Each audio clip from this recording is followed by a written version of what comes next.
trigger apa yang kita gunakan, nanti kita bisa memilih sesuai dengan gaya kita, sesuai dengan teknik yang kita gunakan.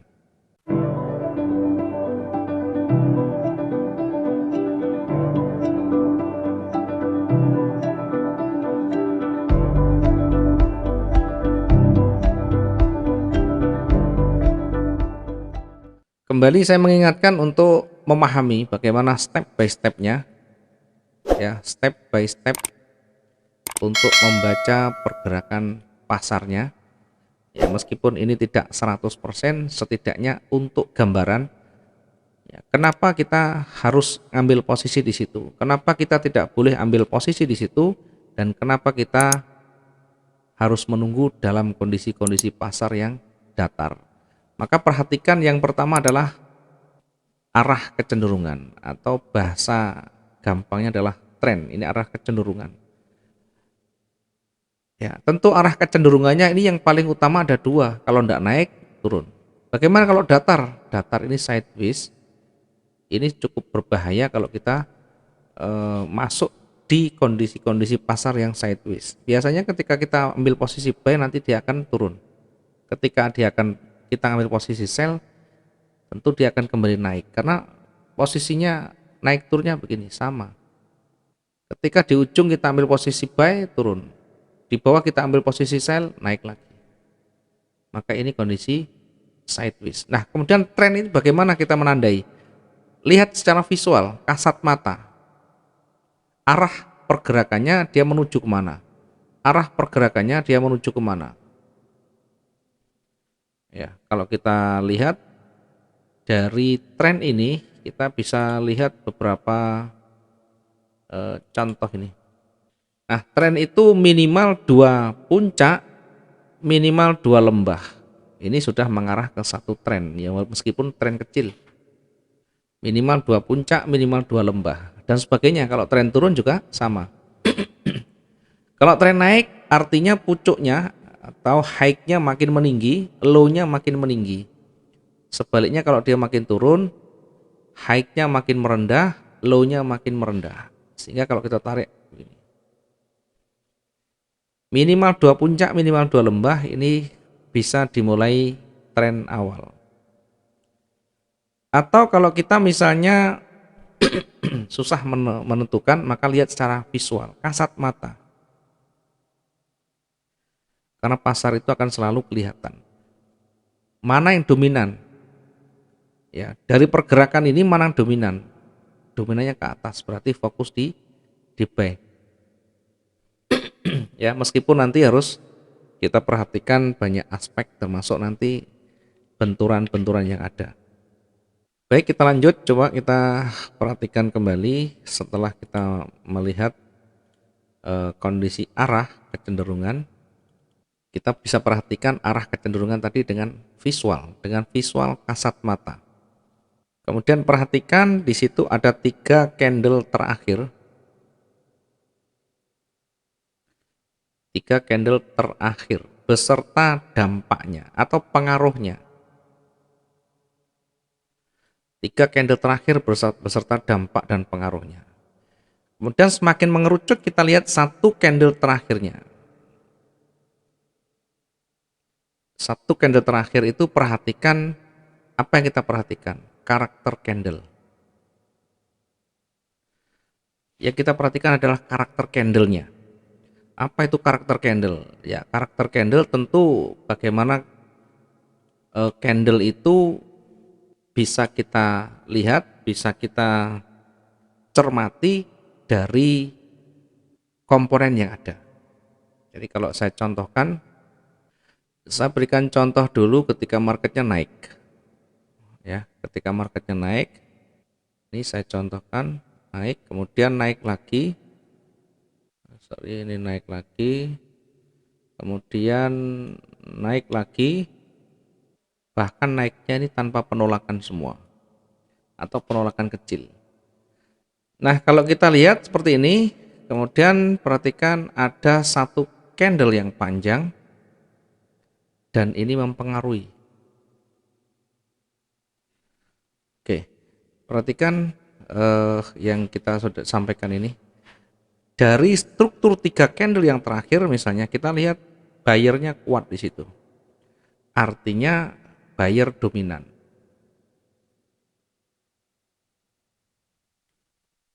Ya, perhatikan 3 candle terakhir. Kemudian setelah 3 candle terakhir, perhatikan satu candle yang terakhir. Nah, semakin mengerucut akan semakin kita bisa melihat bagaimana nanti pergerakan selanjutnya. Ketika arah kecenderungannya mulai naik, ini mulai berjajar naik, kemudian di candle terakhirnya 3 warna hijau dengan tekanan atau dengan momentum yang besar semua, tidak ada penolakan yang berarti. Tetapi jangan lupa satu candle terakhir dan dampaknya. Satu candle terakhir bisa merubah kondisi yang sebelumnya tren naik bisa menjadi turun. Karena kalau kita lihat ini, kita ukur dengan retracement, ini lebih dari separuh sudah. Bahkan 61,8 ini sudah dilalui. Artinya kalau sudah seperti ini, maka kita lebih baik fokus di sell. Ya, fokus di sell. Tergantung ini, yang penting ini bukan penolakan panjang, tapi hanya kecil saja. Ya, banyak contoh seperti ini. Candle terakhir itu dampaknya seperti apa? Kalau hanya candle terakhir berdampak kecil saja, misalnya hanya berdampak kotak merah, ya seperti ini, apakah ini akan lanjut turun? Ya, banyak sekali yang nanti harus kita perhatikan. Tidak hanya kita melihat satu candle begini. Kalau kita hanya melihat satu candle begini enak sekali. Tetapi struktur sebelumnya kita perhatikan. Oh, hijau-hijau kemudian muncul di sini. Perhatikan adakah penolakan di sana. Kalau ada penolakan, justru kalau ada penolakan ada warna merah, ini bisa kembali naik lagi.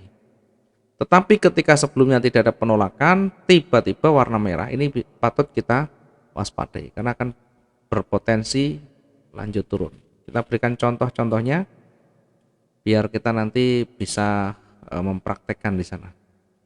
Kita lihat di XAUUSD di posisi misalnya yang tadi kita sudah contohkan, ya, dari misalkan di beberapa candle terakhir kita belum muncul atau belum terbentuk, ya, baru seperti ini. Nah, belum muncul di sana. Atau misalkan begini. Nah, perhatikan 3 candle terakhir arahnya kemana? Arahnya ke bawah. 3 candle terakhir arahnya ke bawah. Nah, ini beda ketika ada penolakan yang ada di bawah. Di sini ada penolakan, maka tentu nanti kita perlakukan yang berbeda. Ya, daripada hanya hijau, hanya merah-merah. Kalau hanya merah-merah momentumnya maka akan cenderung turun. Tetapi ketika ada penolakan, di sebelah kiri ada sudut, di sebelah kiri ada jarum, ini berpotensi akan memantul kembali. Akan berpotensi memantul kembali. Perhatikan ketika ada penolakan, ini bukan naik tapi malah turun. Ya, karena sudah kita sampaikan ada jarum yang ada di sini berpotensi memantul. Namun demikian bukan berarti langsung serta-merta. Ada kalanya yang penting di level psikologi ini kita lihat ada peluang dia naik atau turun. Kalau ada jarum panjang begini, kita tetap hati-hati. Ya, meskipun misalnya ini kita yakin di sini ada jarum yang terdekat, ada level psikologi di situ.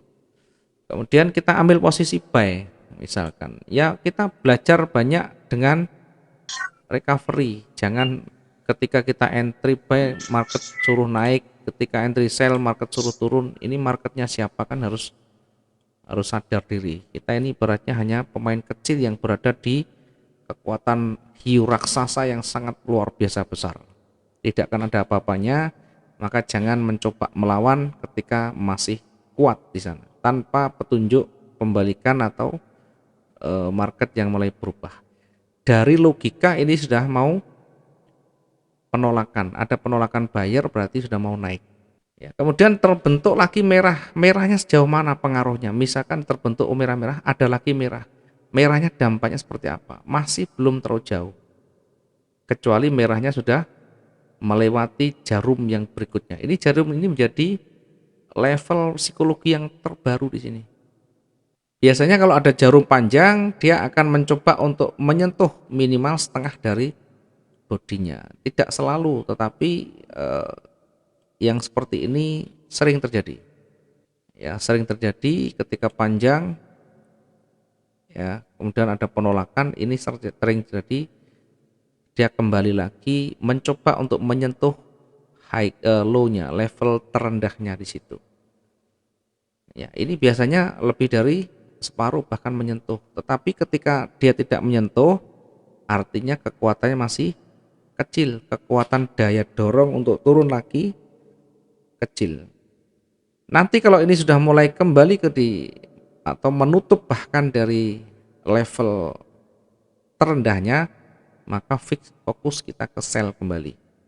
Tapi ketika ini tidak menyentuh, ya, kemudian sudah mulai berubah warna, di situ akan mulai kembali, market akan berbalik atau berusaha dari turun menjadi naik. Perhatikan yang di bawah, merah yang di bawah ini tidak ada penolakan. Nah, tadi di contohnya sudah kita sampaikan, ketika tidak ada penolakan dan tiba-tiba warna hijau, maka di situ berpotensi untuk lanjut naik. Sebaliknya di atas pun sama. Ketika di atas dia sempat panjang naik, kemudian tanpa penolakan, maka dia akan, nah, saya cobakan contoh ya.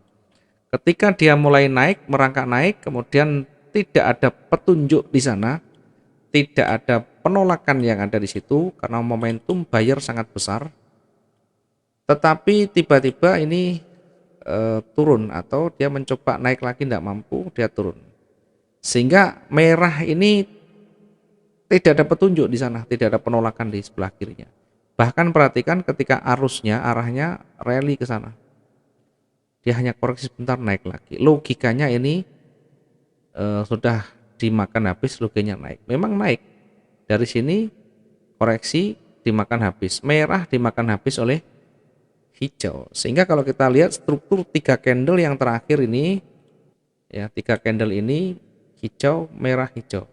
Merahnya kecepit dimakan habis oleh hijau, maka secara karakteristik ini berpotensi lanjut naik lagi, ya. Tetapi diingat di sini ada level psikologi, tetap kita hati-hati. Ya, ketika menyentuh level psikologi atau berdekatan dengan area resisten, maka harus hati-hati. Katakanlah ini kita ambil posisi buy, kita tetap dapat misalkan. Tapi sih kita tidak rekomendasikan dengan posisi-posisi seperti ini. Kita fokus mendingan lebih baik di area di situ mulai ada penolakan, mulai ada yang memperkuat, ya, posisi reversalnya. Kalau sudah muncul seperti ini tanpa penolakan tiba-tiba jadi merah, maka kita bisa fokus ke sell atau kita bisa entry sell. Nah, bagaimana ketika kita entry tiba-tiba berbalik? Ini yang sering kita alami dan tidak semua orang mau berpikir bagaimana cara bisa keluar di situ. Yang ada kita tunggu dan kita tunggu. Maka yang seperti itu cukup berbahaya, tidak tahu perhitungan, tidak menggunakan manajemen risiko yang sehat, tidak menggunakan money management yang tepat, sehingga nanti sangat berbahaya. Begitu kita masuk, marketnya berbalik, ini sudah panik duluan. Padahal bergeraknya kan cuma belum menyentuh level tertingginya. Kalau kita ukur dari titik bukanya ini ke atasnya masih belum ada 500-an. Nah, kan masih aman. Kita batas toleransi untuk recovery sekitar 250-300, maksimum untuk kita lakukan cut loss atau SL bisa di 400 hingga 500 di sana. Kenapa teorinya gampang? Makanya harus praktek. Kalau cuma mendengarkan tentu nanti akan lebih gampang, lebih mudah. Kalau praktek nanti enggak. Prakteknya bagaimana? Ya kalau belum mampu, belum bisa, gunakan akun demo dulu. Jangan sok pinter, sok bisa memahami, mencoba dengan kemampuan yang pas-pasan, dengan kemampuan dan skill yang pas-pasan. Maka ketika mencoba dengan real account, hancur sudah. Kenapa seperti itu? Karena di real account beda, memang beda.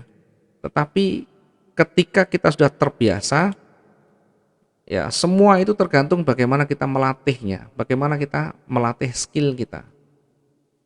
Tidak ada yang instan, tidak ada yang cepat di dalam kita belajar di trading. Kalau hanya mungkin 1 tahun kemudian bisa berhasil dengan cepat, maka patut dipertanyakan. Ya, tiba-tiba misalkan baru trading 1 tahun misalkan, di situ bisa beli Ferrari, kemudian mungkin pamer apalagi ya, aset apalagi. Yang kondisi-kondisi seperti ini, trader-trader seperti ini, atau mungkin mereka yang model-model seperti ini, ya mohon maaf, berhati-hati dengan iming-imingnya di sana. Ya, dengan iming-imingnya, pasti ada yang harus kita perhatikan di situ. Ya pasti ada sesuatu yang tidak tepat. Apa yang tidak tepat? Karena namanya trading itu butuh skill, butuh pengalaman panjang. Kalau cuma 1 tahun tiba-tiba berhasil dengan luar biasa, itu perlu dipertanyakan. Bisa saja bukan trader tapi marketing. Saking pinternya dia ngomong, saking pintersnya dia bagaimana menghipnotis orang, artinya mempengaruhi orang sehingga orang banyak tertarik. Dengan cara apa? Memang dengan marketingnya, iklannya banyak sekali. Marketingnya banyak sekali. Sehingga apa yang didapatkan nanti ya diarahkan, apa yang diarahkan bisa ke afiliasi broker, bisa ke komoditas dagangannya. Apa itu? Ya bisa dengan indikator, bisa dengan sambil jualan indikator, jualan robot, jualan apalagi signal dan sebagainya. Memang ada yang betul-betul sesuai, memang ada yang betul-betul mereka tidak terlalu aneh-aneh, tetapi jarang. Yang ada kalau kita lihat, marketing yang luar biasa. Sekali lagi sekali lagi trading tidak bisa dibentuk dengan instan, membutuhkan waktu dan pengalaman yang panjang. Ya, sekali lagi hati-hati dengan iming-iming seperti ini. Biasanya nanti ujung-ujungnya nanti ya deposit, suruh top up, suruh apa lagi dan sebagainya. Maka yang perlu kita harus pahami, yang perlu harus kita kuasai, ya, satu, kemandirian. Kemandirian dalam hal apa ini? Kemandirian dalam hal apa? Tentu dalam hal kebebasan. Kebebasan menentukan apa saja yang berkaitan dengan trading. Termasuk broker, ya, bukan harus diarahkan, bukan harus wajib daftar, ini biasanya kan begitu. Harus wajib daftar dulu. Kalau ikut pelatihan misalkan ikut belajar, wajib daftar dulu. Wajib daftar, di situ ada broker, link brokernya. Maka jelas pasti di situ ada misi yang tersembunyi di sana. Ya, bukan tidak boleh, sah saja, semuanya boleh-boleh saja. Saya juga ibaratnya mencari jaringan yang banyak, tetapi bukan seperti menghalalkan segala cara. Termasuk kemandirian di dalam arah, menentukan arah pergerakan. Ya, kita tidak disetir, kita tidak dikendalikan oleh satu broker atau satu komunitas, tetapi kita bisa mandiri membaca arah pergerakan. Membuat kebijakan sendiri kapan kita entry, kapan kita exit.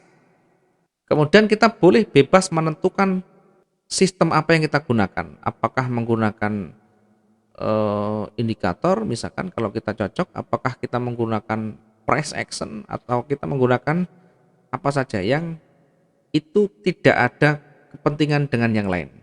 Semuanya kita secara mandiri. Ya, maka harus banyak belajar. Kalau kita hanya fokus kita ke profit, ya Kalau kita orientasi kita ke profit dan berhasil, atau orientasi kita ke target yang berhasil, maka siap-siap nanti kecewa. Saya harus ingatkan bagi teman-teman yang khususnya baru masuk di dunia trading, ya, khususnya teman-teman yang baru masuk di dunia trading, karena di situ yang newbie atau bahasanya pemula ini adalah makanan empuk mereka. Mereka siapa? Ya tentu dalam tanda kutip mereka-mereka yang hanya ingin mengeruk keuntungan untuk kepentingan pribadinya. Apalagi nanti ada iming-iming di sana. Biasanya di iming-iming apa? Yang diiming adalah pelatihan gratis. Ya, pelatihan gratis. Sesuatu yang gratis-gratis perlu harus dipertanyakan. Nanti ada misi di sana. Pasti ada misi. Tidak ada yang gratis, pasti ada yang misi. Ada misi yang tersembunyi, terselubung di sana. Ya, kita tidak tahu, yang pasti ada. Ya, siapa yang mau ngasih pelatihan gratis? Saya pengen tahu kalau tanpa ada misi di situ. Misinya apa? Jelas pasti afiliasi. Misinya pasti di situ nanti ada jualan produk. Ya, memang betul-betul ada yang betul yang mesti betul, yang realitas ada, tapi kecil sekali karena bukan mereka juga bukan lembaga sosial. Maka kalau hanya memberikan sinyal gratis atau pelatihan gratis dan sebagainya, hati-hati di situ, perlu kita dalami. Ya, bukan tidak boleh, sah-sah saja cari semua yang gratis, kalau perlu ya gratis saja tidak apa-apa. Yang terpenting bagaimana yang bisa kita dapatkan di sana. Ya, tetapi secara umum ini bukan saya sentimen dengan siapapun. Tentu kita juga pernah berpengalaman pahit. Kasihan teman-teman yang baru, yang pemula, karena ini menjadi incaran mereka, ini menjadi makanan empuk mereka. Ya, makanan empuk mereka. Maka dari sekarang harus melek dengan trading, sekarang harus membuka mata kita dengan lebar-lebar bahwa trading tidak seindah yang mereka hembuskan, tidak semudah yang kita bayangkan, tapi betul-betul sulit kalau kita belum menemukan. Tetapi tentu akan menjadi sangat mudah ketika kita sudah menemukan teknik dan caranya. Itu pun nanti kita yang mengembangkan, bukan orang lain. Kita bisa belajar banyak dengan teknik dan ilmunya. Tetapi untuk bisa nanti berhasil, kembali pada diri kita. Kembali kepada diri kita masing-masing.